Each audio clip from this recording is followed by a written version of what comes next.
What is going on, football fans? Back at it with another New York Giants video as the New York Giants drop to 2-6 in Detroit against the Detroit Lions. The Giants drop a close one, 31-26. And going in, I think this is about what you expected.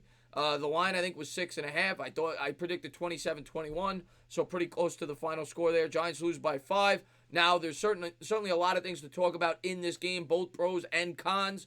Daniel Jones, we'll start with him. Daniel Jones played a great game. Outside of that fumble early on in the game, which I can't fully put on Jones, the Lions come with a blitz that the Giants do not protect, and they come right up the middle. If you're going to criticize Jones on that play, you could criticize him for not tucking the ball down and taking the sack. He throws the ball, he gets hit as he throws. It's ruled as a backwards lateral, and the Lions go in and score 6. But outside of that, Daniel Jones had a near flawless performance. He goes out there, he throws 4 touchdowns, makes a couple of great tight window throws. I thought Jones played a great game. He missed Barkley on one throw, and then he hit him on the very next throw for a touchdown. Other than that, I don't have much bad to say about Jones. I thought he did a good job at tucking the ball down on a couple of plays where he was blitzed. Maybe he's learning from his fumbling woes. And Jones, against the defense in which he should have had a good game, had a great game. His best game as a pro. 4 touchdowns through the air.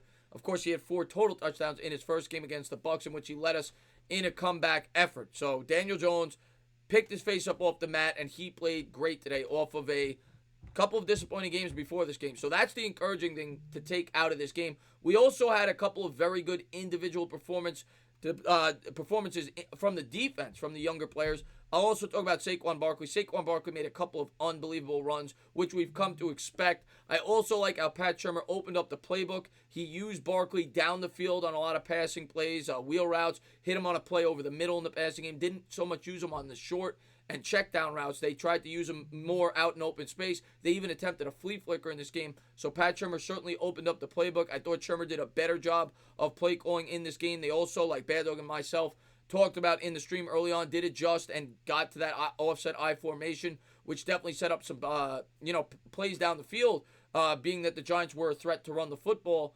Darius Slayton made 2 catches in this game. Both of them were phenomenal catches. Both went for scores, and that looks to be encouraging as Darius Slayton continues to make big plays in the passing game. It looks like him and Daniel Jones have a really good connection. So there were a lot of positives to take from the skill position players in this game. For the most part, they all played good. Evan Ingram had a touchdown, made a couple of nice catches early on in the game. That was a really good play, too, on the goal line where they called the play-action rollout. He hit Evan Ingram there in the corner.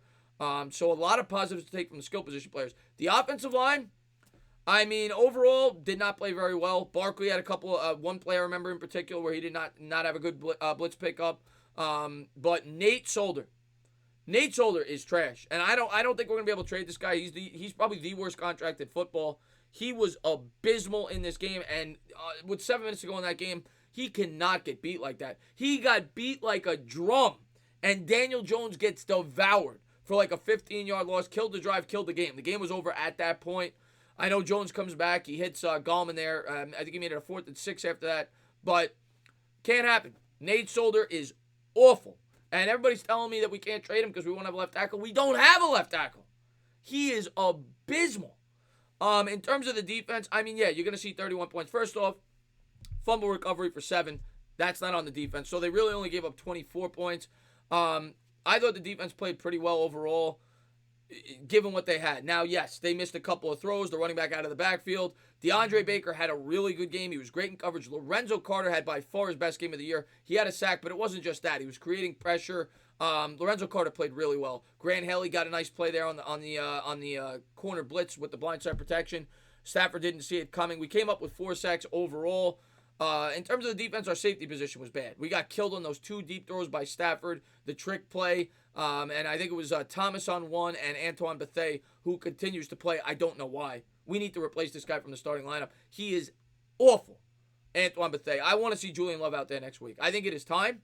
What do we have to lose? We're 2-6. You might as well get some burn out of the younger players. Antoine Bethea's not going to be here next year. He makes $2.5 million. He's a grandpa. You're going to cut him. He carries no dead cap hit. It's time to see Julian Love. Antoine Bethea looks slower than molasses on that play where he got beat deep over the top on that deep throw. So I want to see Bethea out of there. But other than that, I mean, Golden got a sack. It was a nonsense sack, but he played fairly well. DeAndre Baker to me really stood out. And Dalvin Tomlinson. Dalvin Tomlinson continues to play really well. He's an unsung hero for this defense, even though we were 2-6. He is really taking a step up this year. BJ Hill's taking a step back, but Dalvin Tomlinson is taking a step up. He's looked really good, the former second-round pick. So those are that's what to take there. In terms of the referees blew a number of calls. Right before the half, that is a horrible call. The roughing the kicker, I think it was on, running into the kicker, it was on David Mayo. That was a bad call. I know that the kicker landed on top of him, but that swayed the whole game, and it was a nonsense call. If the Giants get the ball there, Giants might win the game. I don't like to blame the referees. The Lions won the game, but that's a really, really bad call. And then later on in the game, I'm nitpicking, but the pass interference late in the game, to me, it was a clear pass interference. Not the play that they originally threw the flag, the play before that, and I thought Sherman should have at least challenged it. You had nothing to lose there. Elected not to challenge it. Giants go down, they get a touchdown. They're not able to recover the onside kick, and they lose the football game. But, I mean, you got to live with the lumps, guys, and that's what you're going to get from a young team. There's a lot of positive to take from this game, though. Daniel Jones played great. It's his best game as a pro. The defense had some great individual performances, especially from some of the young guys, like I said, Lorenzo Carter and Dalvin Tomlinson and DeAndre Baker in particular. All three of those guys played really well.